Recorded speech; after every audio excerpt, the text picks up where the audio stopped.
qui se passe avec le dinar en Algérie, ce qui se cache derrière la chute vertigineuse. Il n'y a pas, comme on le laisse entendre les médias proches du régime algérien ou affiliés au régime algérien, les importateurs du Kaba, les acheteurs des voitures de Montroison à l'étranger ou les touristes algériens. Le véritable cœur du problème, c'est le monde des fortunés algériens, des grosses fortunes du pays qui sont en train de convertir, de transférer leur fortune à l'étranger. Pour les milliardaires algériens, le taux de change a dépassé les 300, 1,300 dinars, voire 1,310 dinars depuis le début du mois de novembre pratiquement. À partir de 500 000 euros jusqu'à au-delà de 1 million d'euros. C'est ça les véritables gros acheteurs et les milliardaires qui achètent des devises. Leur seule manière de sécuriser leur argent, acheter de l'or et des devises. Les devises sur le marché algérien, il n'y en a pas beaucoup. Alors que la demande elle est forte. Les riches algériens achètent de l'euro virtuellement sans le toucher en Algérie. Ils l'achètent à l'étranger. Les Algériens qui détiennent du cash en euros, en France notamment, ils n'envoient plus leur argent. C'est essentiellement des commerçants originaires de Kabylie. Pourquoi ils sont des Kabyles? Parce qu'ils détiennent les brasseries, les restaurants. Lui, il donne des dinars. Le taux de change pour ces milliardaires n'est pas le même. Quand tu achètes 1 million d'euros, c'est pas quand tu achètes 10 000 euros. Ils payent déjà pour 1 euro plus de 310 dinars.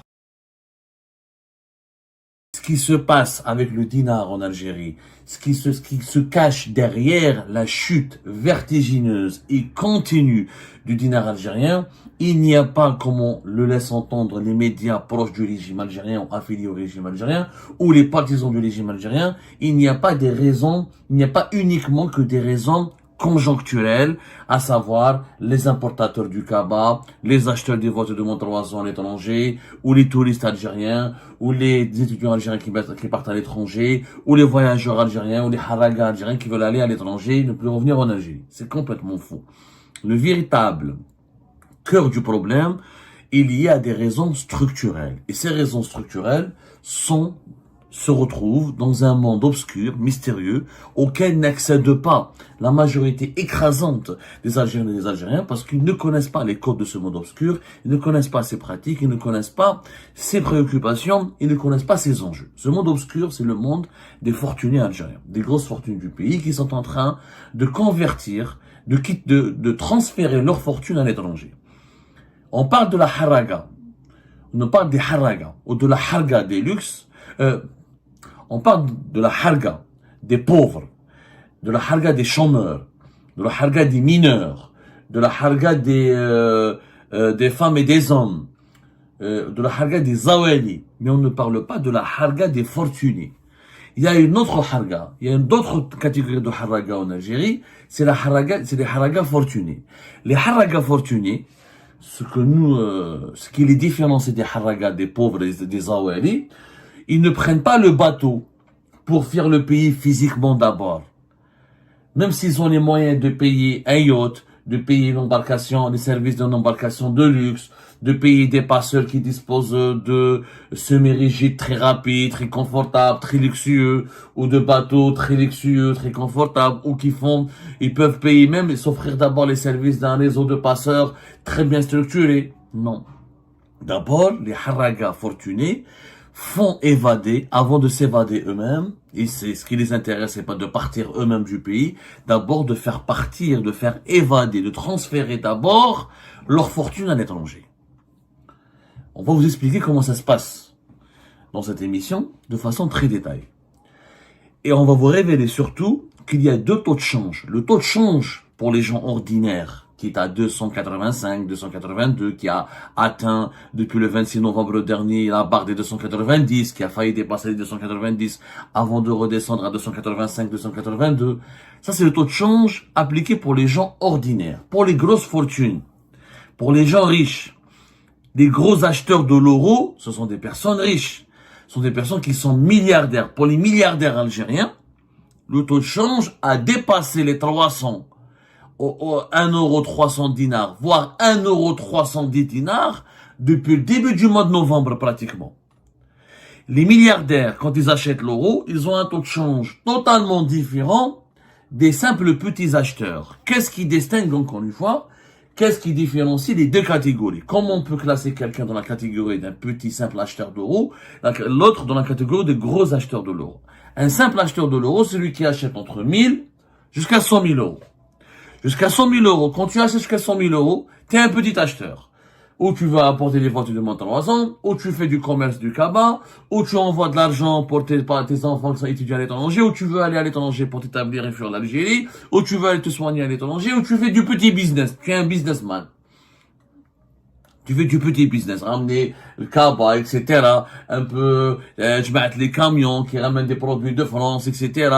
On corrompt les douaniers algériens pour les revendre sur le marché informel. Ça, c'est des petits joueurs. De 1000 jusqu'à 100 000 euros. Au-delà de 100 000, 200 000 euros, et la véritable dans la deuxième catégorie, la catégorie des gros acheteurs, elle-même, elle est divisée en deux catégories, deux divisions. Première division, les gens qui achètent entre 100 000 et 500 000 euros. C'est des hommes d'affaires, ce sont généralement des millionnaires ou des petits milliardaires algériens qui achètent entre 100 000 à 500 000 euros de façon régulière. Mais les vrais gros acheteurs, les vrais acteurs du marché des devises en Algérie, c'est les milliardaires de premier niveau. Ceux qui achètent à partir de 100 000 euros, à partir de 500 000 euros jusqu'à au-delà de 1 million d'euros. C'est ça les véritables gros acheteurs et les milliardaires qui achètent des devises. Pourquoi ils achètent plus de 500 000 euros jusqu'à plus de 1 million d'euros? Parce qu'ils ont de l'argent en Algérie. C'est des gros commerçants, c'est des chefs d'entreprise riches, c'est des familles riches, des propriétaires terriens, des promoteurs immobiliers, des acteurs de l'informel, des commerçants des fabricants dans l'agroalimentaire, des hommes d'affaires qui ont des usines dans la production pharmaceutique, des grands bijoutiers, des grands vendeurs de vêtements, des familles riches ou des personnes riches qui sont surtout dans le domaine de l'immobilier, de l'agroalimentaire, des médicaments et de la santé, ou dans tout ce qui est commerce des objets luxueux comme l'or et les bijoux, etc. Ça, c'est les personnes les plus riches du pays.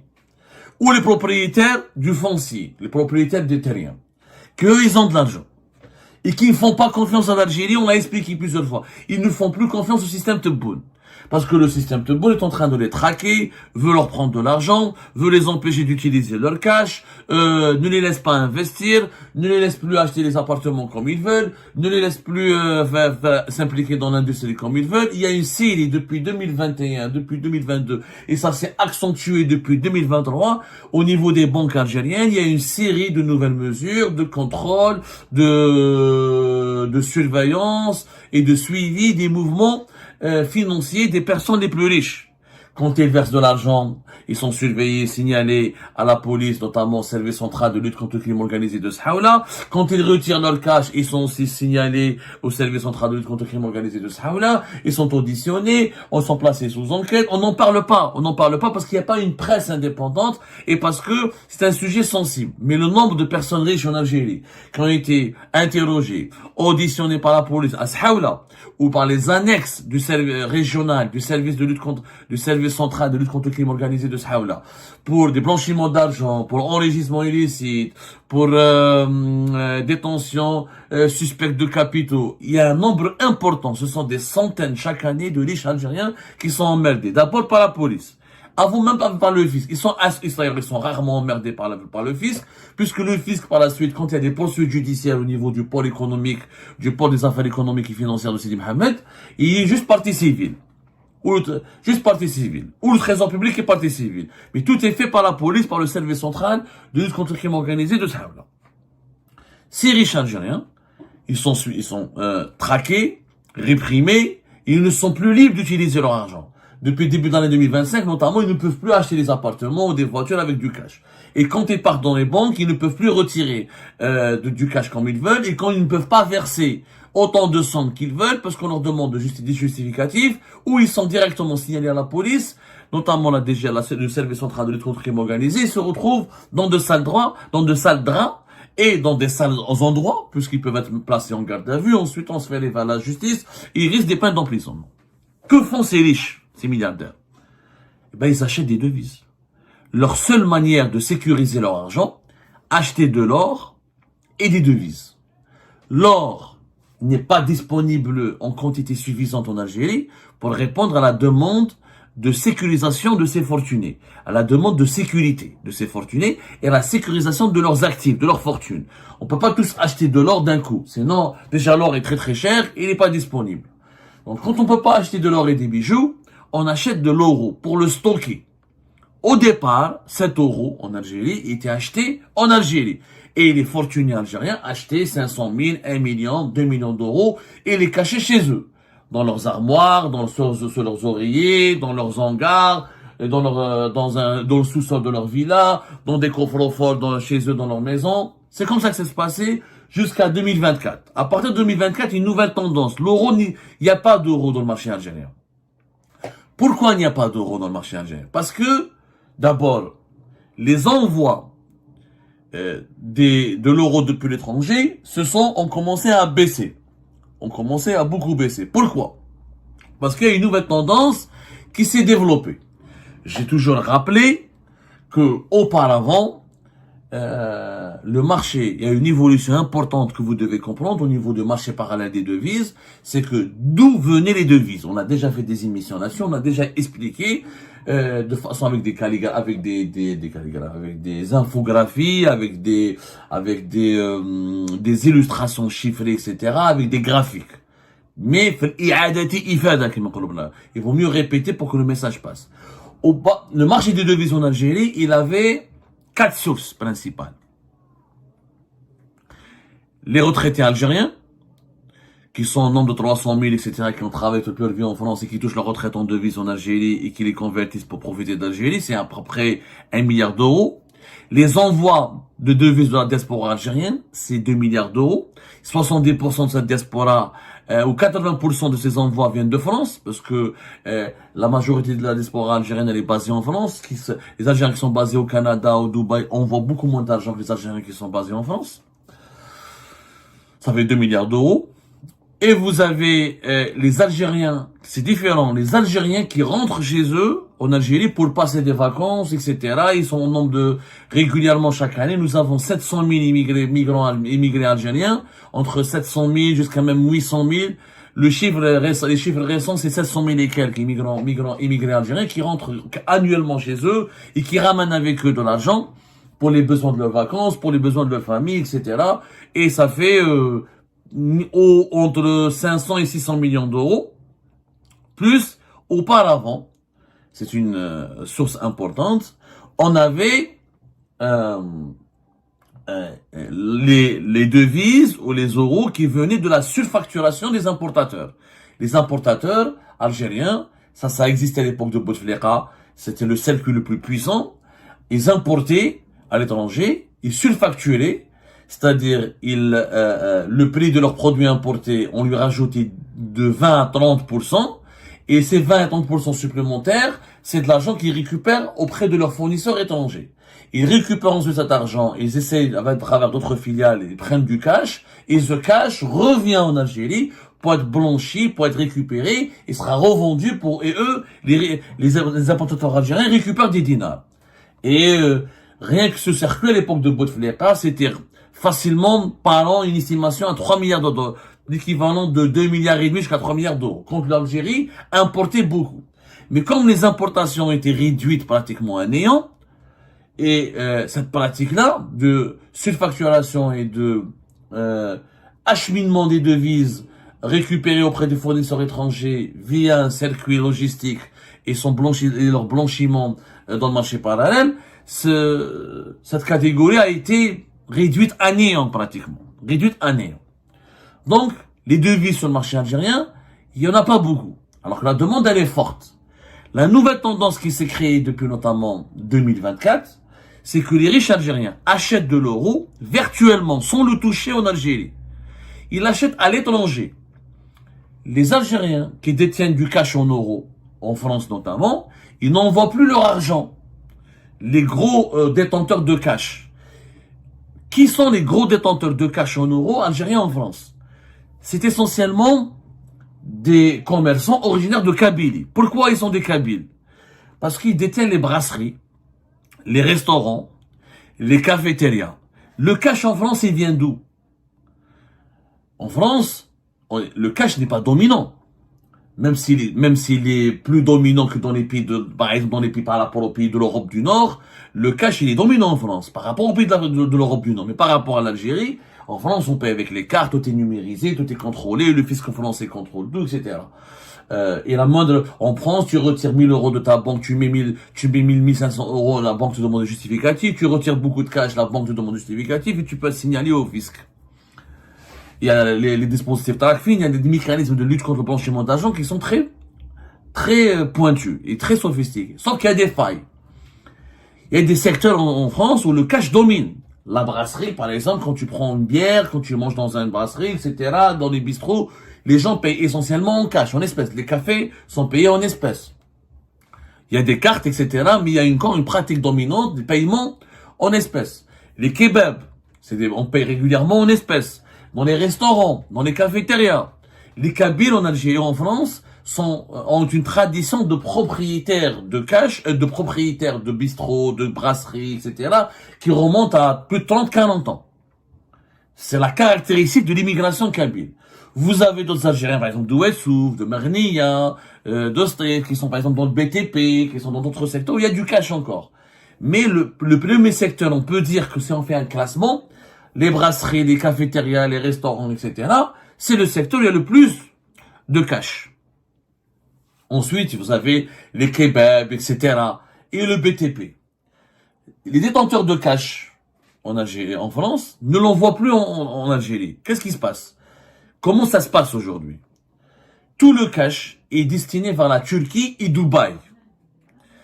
Quand un riche Algérien milliardaire veut acheter 1 million, 1,5 million d'euros, 2 millions d'euros, pour ne pas éveiller les soupçons des services de sécurité en Algérie, et pour ne pas éveiller les soupçons des autorités algériennes, et pour contourner les dispositifs de répression des autorités algériennes. Ce cash, c'est 1 million à 2 millions, il va pas les toucher en Algérie. Il va être livré en Turquie, ou à Dubaï. Et lui, il donne des dinars en Algérie, et les fournisseurs lui livrent les euros et les devises directement en Turquie à Dubaï. Pourquoi en Turquie à Dubaï? Parce qu'en Turquie, il y a encore des banques, des établissements financiers. Il y a aussi un marché parallèle des devises en Turquie, comme à Dubaï. En Turquie, tu peux ramener ton cash et tu peux placer ton cash. Il y a plusieurs banques. Tu peux faire des versements, plusieurs milliers d'euros. Tu peux les réintégrer au secteur bancaire. Comme tu peux acheter en cash des appartements, faire des investissements en Turquie, en actifs financiers. Comme tu peux acheter de la crypto-monnaie. Comme tu peux acheter de l'or. En Turquie, l'utilisation, la réglementation contre le cash et contre le blanchiment d'argent, elle est beaucoup moins stricte que dans les pays européens, comme c'est le cas à Dubaï. À Dubaï, il y a des banques avec 1 million d'euros, etc. Tu inscris à des comptes bancaires, etc. et tu fais ta résidence. En Turquie, tu investis dans l'immobilier, tu peux même acheter le passeport turc.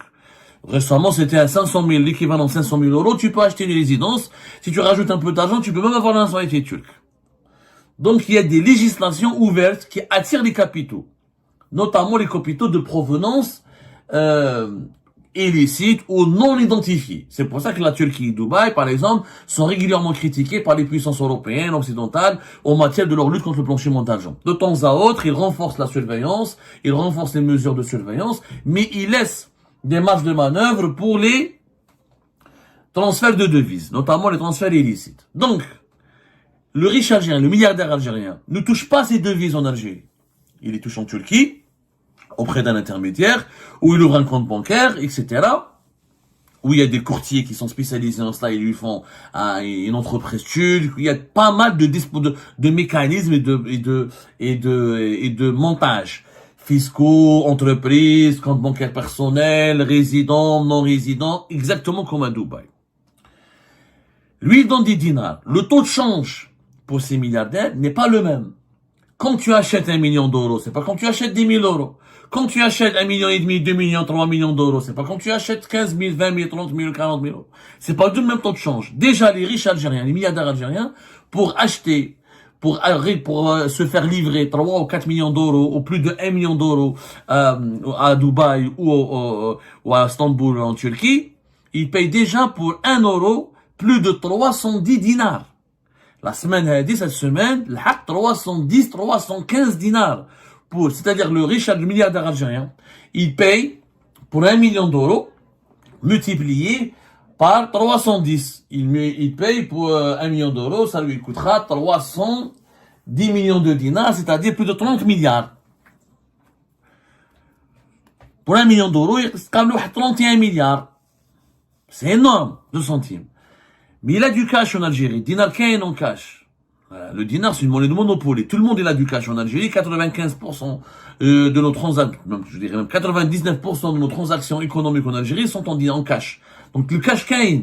Donc il y a des gens qui convertissent 100 milliards, 200 milliards de centimes en euros et qui les récupèrent. Ce sont ces gens-là qui ont provoqué la chute du dinar. Parce qu'ils ont beaucoup de cash en dinar. Ils s'en débarrassent. Quelqu'un qui se compte des riches dans n'importe quel pays. Prenez n'importe quel pays. Imaginez qu'en une année, des gens qui détiennent du cash en milliards vont les convertir dans une autre monnaie pour se débarrasser de leur cash dans la monnaie initiale. La monnaie initiale de ce cash, elle va s'effondrer. Parce que tout le monde ne veut pas cette monnaie. Il se réfère à une autre monnaie. Et la monnaie vers laquelle courent ces milliardaires, elle prend rapidement de la valeur. Au détriment de la valeur de la monnaie initiale, dont tout le monde se sépare, ou dont tout le monde veut s'en émanciper, parce qu'elle est devenue une monnaie dangereuse, parce qu'elle est liée à un régime dangereux qui est le régime Tebboune. Donc les milliardaires, ceux qui ont dans la maison 100 milliards, 50 milliards de centimes, ils commencent à se débarrasser de leur cash pour prendre des euros à Dubaï et en Turquie. Et le nombre des résidents algériens à Dubaï et en Turquie, il a explosé. Mais comme les Turcs et les Émiratis ne coopèrent pas avec les autorités algériennes, on n'a pas de chiffres. Et comme les autorités algériennes ne veulent pas faire des enquêtes là-dessus, parce qu'elles ne sont pas outillées et qu'elles savent que les Turcs et les Émiratis ne vont pas coopérer, et elles savent aussi que pas mal de milliardaires qui sont en train de fuir le pays ou d'installer leur fortune à l'étranger ont des complicités au sein même du système Tebboune. C'est-à-dire les dirigeants du système Tebboune en profitent aussi de l'effondrement du dinar, puisque ce sucre, ils prennent des pots de vin, etc. Les juges sont corrompus par les milliardaires. Les policiers sont corrompus par les milliardaires. Les dirigeants les plus proches du régime du clan de Tebboune sont corrompus par certains milliardaires pour les laisser organiser cette évasion. Il y a une évasion fiscale massive en Algérie. Massive. On parle beaucoup de la fuite des haragas, mais on ne parle pas de la fuite des capitaux. La fuite des capitaux, elle est plus grave que la fuite des haragas. Si on a quelques milliers de haragas qui fuient le pays, nous avons des milliers nous avons des centaines, des dizaines, on dit non, ça peut être des milliers de milliards de centimes qui fuient l'Algérie chaque année. Ce qu'on appelle la harga des luxe, les haragas du luxe ou la harga des fortunés. Voilà, la harga des fortunés. Donc ce sont les grosses fortunes, ou les grosses fortunes, pardonnez-moi, les gros fortunés de l'Algérie, les grosses fortunes de l'Algérie qui ont provoqué et qui ont programmé, à cause de leur volonté de ne plus garder leur fortune en dinars et de partir à l'étranger, de placer leur fortune à l'étranger, c'est eux qui ont provoqué la chute du dinar algérien. Demain, si au Maroc, par exemple, les milliardaires marocains décident de faire la même chose que les milliardaires algériens, c'est-à-dire de transférer toute leur fortune à l'étranger, et de façon rapide et accélérée, en achetant des grosses sommes en devises, vous allez voir que la monnaie marocaine va chuter. La même chose, même demain, l'euro, c'est les milliardaires européens décident tous de vendre, de changer leur emploi, de quitter l'Europe et de placer leur fortune à l'étranger et d'acheter énormément du dollar, vous allez voir que l'euro va chuter et le dollar va augmenter. C'est un mécanisme économique très simple. Plus les gros détenteurs de capitaux quittent une monnaie pour migrer vers une autre monnaie, la monnaie première, elle dégringole, la monnaie deuxième, elle augmente.